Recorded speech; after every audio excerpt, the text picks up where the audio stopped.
embrião humano é criado sem espermatozoide ou óvulo. Olá, eu sou Daniel Guedes e até onde a ciência consegue ir para compreender os mecanismos do organismo humano. Em Israel, pesquisadores do Instituto Weizmann deram um importante passo em busca de explicações sobre a origem da vida e a criação de um modelo de embrião humano feito sem o uso de espermatozoides, óvulo ou útero. Originado de células troncos, o conglomerado de células se desenvolveu por 14 dias. E por que só 14 dias? Porque esse é o tempo limite permitido de pesquisas do tipo, seguindo padrões éticos. Em outras palavras, se deixasse, este embrião poderia virar um ser humano completo em poucos dias. Ou, quem sabe, outra coisa. Onde você acha que isso poderia chegar? Vai saber, né? A pergunta é, que criatura poderia se transformar este embrião no final? Um ser humano completo ou não? Com certeza, essa é apenas a ponta do iceberg. Poderíamos imaginar que uma instituição muito poderosa em algum lugar por aí esteja fazendo esse tipo de pesquisa, mas sem considerar a ética. Em Primitive, estudo não revisado de pares, publicado na revista científica Nature, os autores explicam que o modelo de embrião humano criado é completo, pois imita todas as estruturas chaves para o surgimento de um embrião real nesta fase inicial do desenvolvimento. Até hoje, a ciência pouco compreende esses dias iniciais e primordiais para a formação de um ser humano. A intenção é compreender como surge a vida nos estágios iniciais. A ciência está se multiplicando, pessoal. Isso é um evidente sinal do fim? Poderia ser esse tipo de avanço que a Bíblia menciona com relação ao avanço da ciência? Vale observar que outros modelos de embriões sintéticos já foram desenvolvidos, mas o grupo explica que nenhum é tão completo quanto este recém-anunciado. Este conhecimento está crescendo e pode se tornar algo muito significativo para a história humana. O instituto responsável pelo avanço publicou aquilo que seria basicamente a receita que pode criar este embrião. Para recriar o modelo de embrião humano, os cientistas usaram como base da criação as células troncos imaturas. Essas foram reprogramadas de modo a se desenvolverem das células necessárias para a formação do conglomerado usando compostos químicos, células troncos e produtos químicos. É isso. Vai saber que tipo de avanço essa ciência poderia dar poder ao homem de criar. Seres humanos que viverão mais tempo? Características específicas como a cor dos olhos ou a cor da pele? Seres humanos capazes de viver no espaço?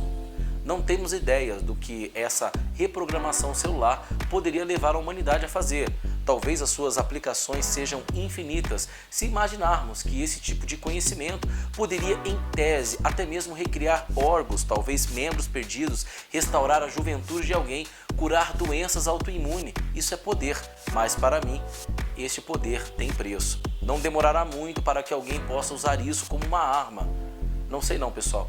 Eu acho que isso daí é um mau sinal. Não sei, alguma coisa me diz que vai sair um monstro de dentro de um frasco a qualquer momento desse. Mas voltando ao processo, as células tronco foram induzidas a se tornarem outros quatro tipos de célula no total. Somando todas as células desenvolvidas, os pesquisadores tinham cerca de 120 e essas foram misturando para a criação do embrião de forma espontânea. Começaram a se desenvolver.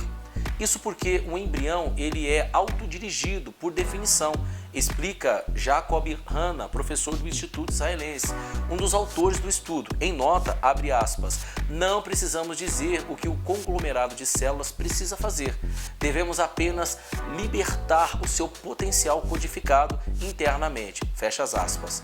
Ele acrescenta, a célula já está programada. Quem programou?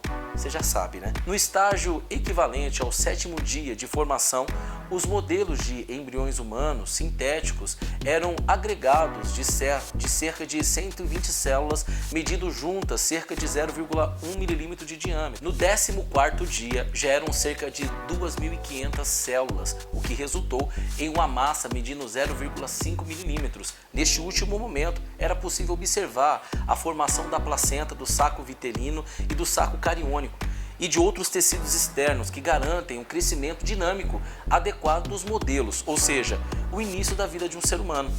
Por causa da ética e de leis que envolvem os direitos humanos, esse é o limite do estudo que essa instituição de pesquisa em Israel pôde chegar. Isso é com certeza um avanço para a ciência.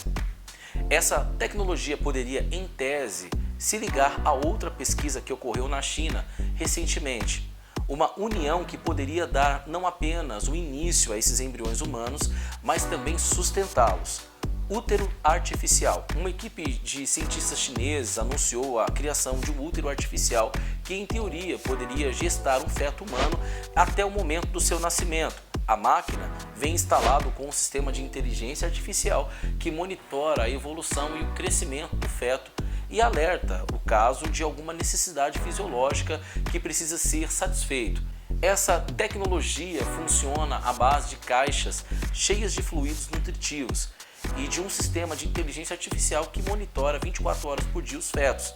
Essa tecnologia ainda não teria sido aplicada em embriões humanos, pelo menos é o que nós sabemos.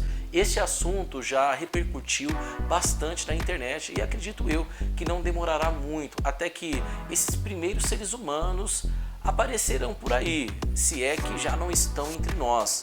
O fato é que quebrar a ordem natural das coisas tem consequências. Você concorda comigo? Sem dizer que isso está indo na contramão de Deus e a sua palavra. Claro que as pesquisas sempre terão boas intenções, afinal de contas, essas coisas são consideradas avanços, mas não demorará muito para alguém usar isso como uma arma, eu tenho certeza. Esses seres humanos poderiam ser vistos com maus olhos pela sociedade, sem dizer que poderiam não querer ter filhos de forma natural, para sentir dor. Você sabe que como isso pode estar na contramão de Deus? Leia Gênesis 3,16.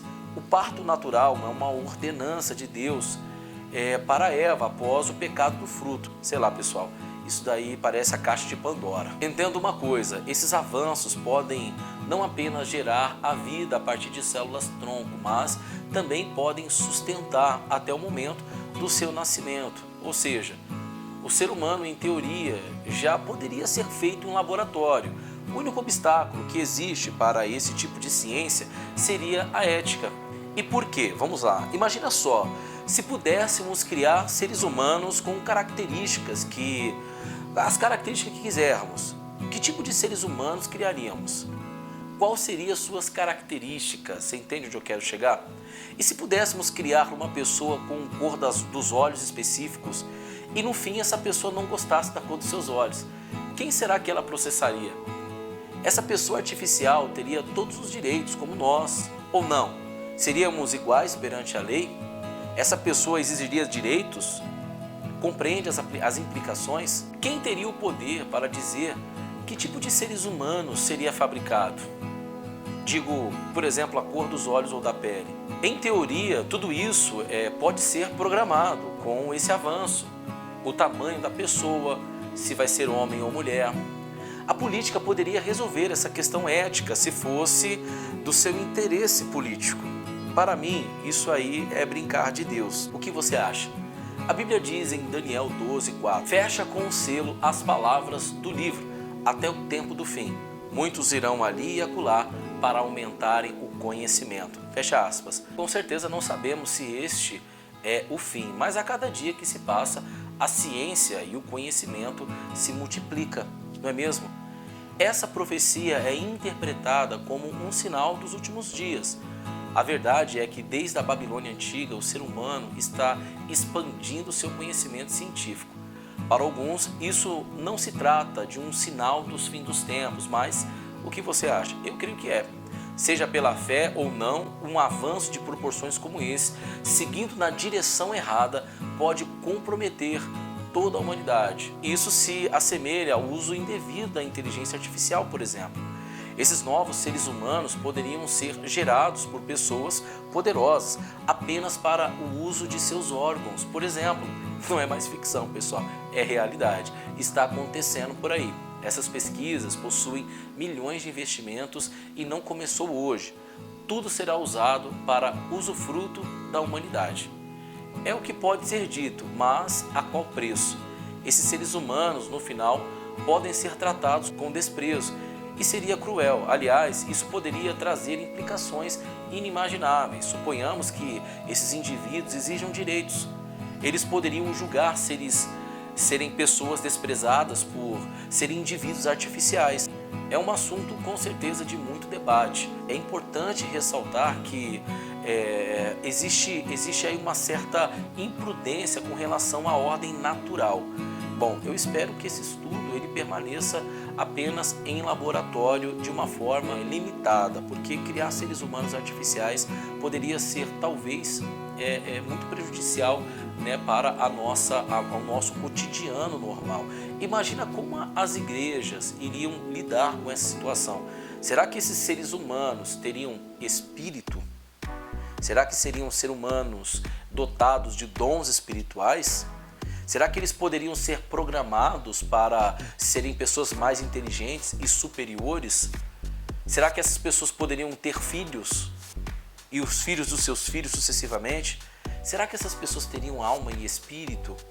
É importante a gente pensar em tudo isso. Qual é a posição da igreja? A posição da igreja é orar, porque se o sinal dos fins dos tempos está relacionado ao crescimento da ciência e o avanço humano do conhecimento, bom, eu poderia dizer aqui com toda certeza que o fim está próximo. Eu vou ficando por aqui, muito obrigado por você ter permanecido aqui até o final. Eu peço a você, se inscreva neste canal, curta, compartilha se você gosta deste assunto, junte-se à nossa família. Tem coisa boa chegando aí, tem mais vídeos aí sendo publicados. Muito obrigado, eu sou Daniel Guedes, Deus te abençoe, fiquem com Deus.